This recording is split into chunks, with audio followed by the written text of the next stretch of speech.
Opini Pendidikan.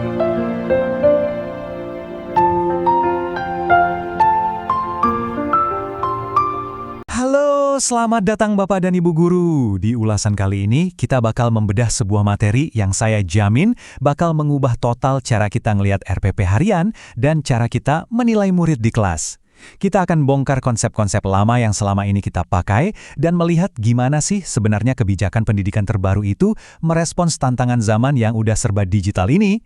Langsung aja kita mulai. Oke, coba kita awali dengan pertanyaan yang agak provokatif nih. Pernah nggak sih kita mikir, apakah di era modern ini kemampuan mencipta atau bikin sebuah produk fisik itu benar-benar puncak mutlak dari kecerdasan manusia? Selama ini kan kita selalu diajarin tuh, kalau udah bisa bikin karya, berarti level mikirnya udah mentok di atas. Tapi apa iya itu masih relevan buat murid-murid kita sekarang? Nah, untuk menjawab itu, kita masuk ke bagian pertama. Mitos taksonomi Bloom. Kita tarik mundur sedikit ke sejarahnya ya. Tahun 1956, Benjamin Bloom itu aslinya bikin taksonomi ini cuma supaya para dosen di universitas gampang kalau mau tukaran soal ujian. Sederhana banget kan alasannya? Kerangka ini sama sekali nggak pernah diniatin buat jadi daftar periksa administrasi yang super kaku kayak yang kita alami sekarang. Ya, memang ada revisi di tahun 2001 yang mengubahnya jadi kata kerja aktif. Tapi di era kecerdasan artifisial hari ini, model belajar linier yang bentuknya mirip anak tangga itu jujur aja udah nggak memadai lagi. Gini, memandang proses belajar kayak orang naik tangga vertikal, itu ternyata ada cacatnya. Kita sering banget kejebak mitos kalau level C1, yaitu mengingat, itu pasti selalu gampang. Fakta di lapangannya, coba deh Bapak Ibu minta murid ngapalin ribuan kode genetik biologi. Itu susah dan berat banget loh. Sebaliknya, kalau kita nyuruh anak TK buat mencipta gambar dari imajinasinya, itu kan hal yang sangat natural dan gampang buat mereka.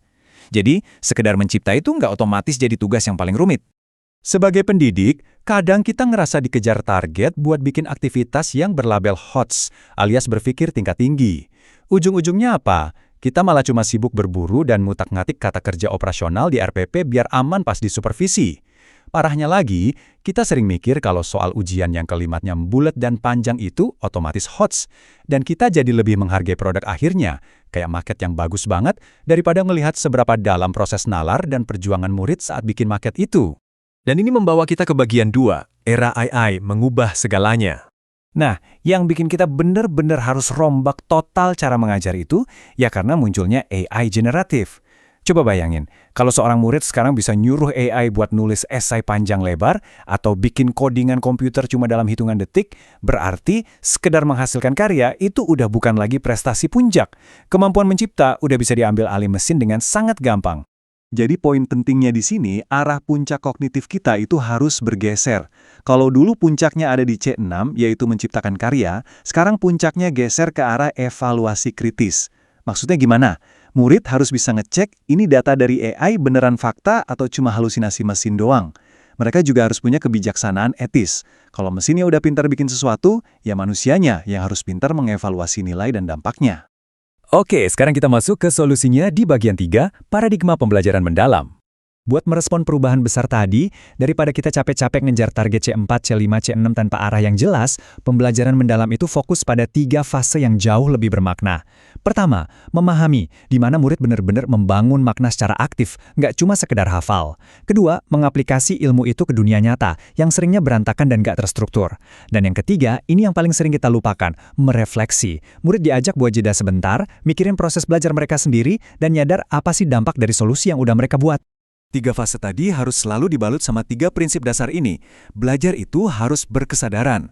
Artinya murid hadir seutuhnya dan ngerti kenapa mereka harus belajar hal itu. Terus harus bermakna, kerasa nyambungnya ke kehidupan nyata mereka. Dan pastinya harus menggembirakan. Boleh menantang tapi jangan sampai ngasih tekanan traumatis. Belajar harusnya bikin mereka penasaran secara alami kan? Lewat paradigma baru ini, kementerian juga ngenalin materi coding dan kecerdasan artifisial, atau disingkat KKA.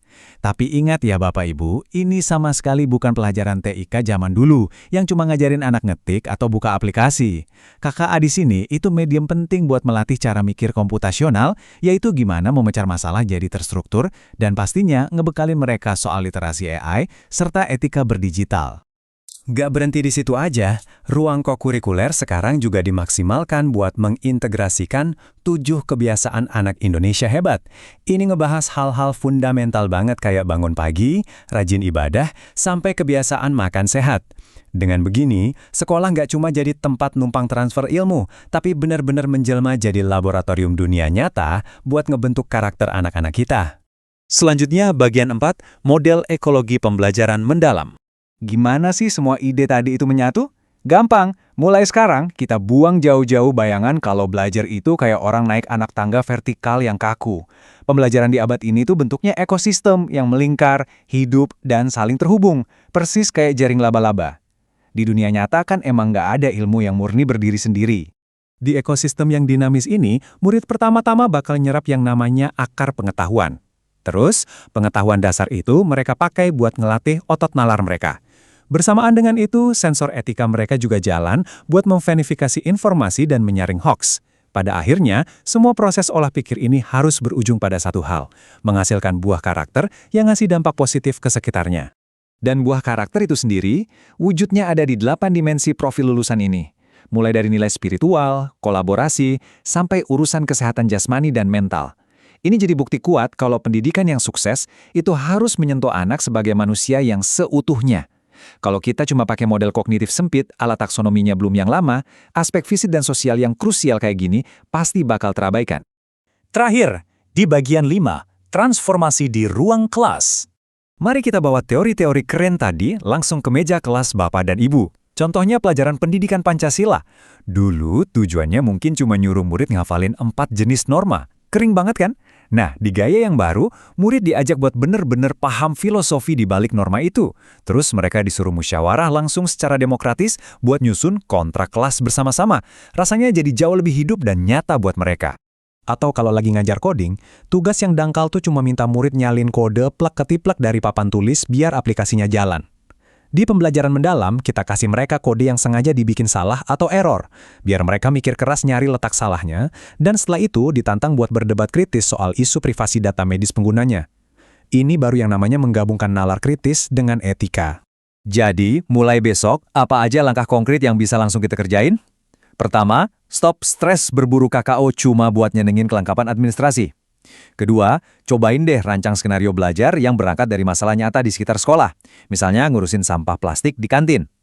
Ketiga, biasain pakai jurnal refleksi setiap selesai belajar. Dan terakhir, kasih prioritas penilaian pada observasi soal kolaborasi dan empati murid, ketimbang cuma fokus ke seberapa estetik hasil karya fisik mereka. Ada satu kutipan bagus yang harus kita ingat, taksonomi Bloom itu belum mati kok, tapi perlakukanlah dia sebagai menu makanan, bukan anak tangga wajib. Kadang murid kita butuh disuapin fakta dasar dulu, tapi di lain waktu mereka butuh menu kompleks untuk mengevaluasi sesuatu. Bloom itu alat bantu yang bagus buat fondasi, tapi ya dia cuma melayani sebagian kecil dari kebutuhan holistik murid-murid kita hari ini. Sebagai penutup obrolan kita hari ini, saya mau ninggalin satu pertanyaan pemantik buat direnungkan bersama. Selama ini, apakah kita memperlakukan murid-murid kita cuma sebagai mesin penjawab ujian yang diukur dari kata kerja di kertas RPP? Atau jangan-jangan inilah saatnya kita benar-benar siap mendidik mereka sebagai manusia seutuhnya yang nalarnya tajam, etikanya kuat, dan raganya tangguh buat ngadepin masa depan? Yuk, kita mulai transformasinya langsung dari ruang kelas kita sendiri. Terima kasih sudah menemani ulasan kali ini dan selamat mengajar dengan penuh makna. Silakan subscribe, komen, dan share.